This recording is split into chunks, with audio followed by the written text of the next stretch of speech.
dakwaan primer yang telah kami buktikan pada analisa yuridis. Dengan demikian, maka terdakwa harus dipidana.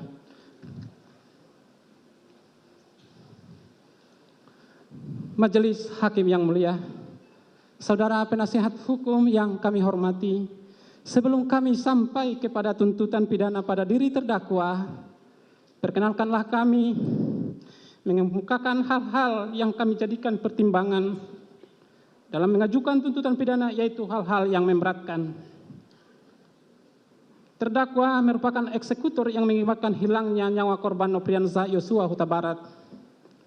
Perbuatan terdakwa telah menimbulkan duka mendalam bagi keluarga korban.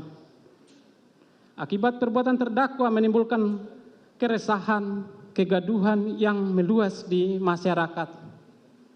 Hal-hal yang meringankan. Terdakwa merupakan saksi pelaku yang bekerja sama untuk membongkar kejahatan ini. Terdakwa belum pernah dihukum, berlaku sopan dan kooperatif di persidangan. Terdakwa menyesali perbuatannya, serta perbuatan terdakwa telah dimaafkan oleh keluarga korban. Berdasarkan uraian tersebut di atas, kami jaksa penuntut umum dalam perkara atas nama terdakwa Richard Eliezer Pudium Lumiu, demi keadilan dan kebenaran, berdasarkan ketuhanan yang Maha Esa, dengan memperhatikan ketentuan undang-undang, menuntut agar Majelis Hakim Pengadilan Negeri Jakarta Selatan yang memeriksa dan mengadili perkara atas nama terdakwa Richard Eliezer Pudium Lumiu memutuskan: 1. Menyatakan terdakwa Richard Eliezer Pudium Lumiu dengan identitas tersebut di atas terbukti secara sah dan meyakinkan melakukan tindak pidana merampas nyawa orang secara bersama-sama sebagaimana diatur dan diancam pidana dalam dakwaan primer melanggar pasal 340 junto pasal 55 ayat 1 ke 1 KUHP pidana. 2.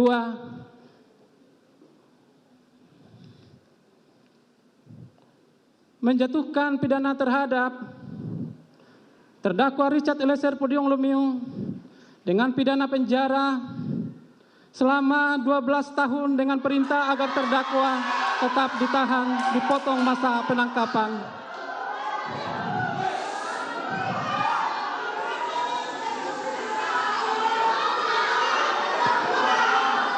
Mohon kepada para pengunjung untuk tetap tenang. Mohon kepada pengunjung untuk tetap tenang. Tolong hargai persidangan ini. Silakan lanjutkan. Menyatakan barang bukti berupa berdasarkan surat penetapan Pengadilan Negeri Jambi nomor 636 tanggal 26 Juli 2002 dikembalikan kepada yang berhak, yaitu saksi Pera Mareta Simajuntak. Berdasarkan surat penetapan Pengadilan Jakarta Selatan dari nomor 1 sampai nomor 3 dikembalikan kepada JPU yang dipergunakan dalam perkara atas nama terdakwa Arif Rahman Arifin. Kepada para pengunjung mohon untuk tenang.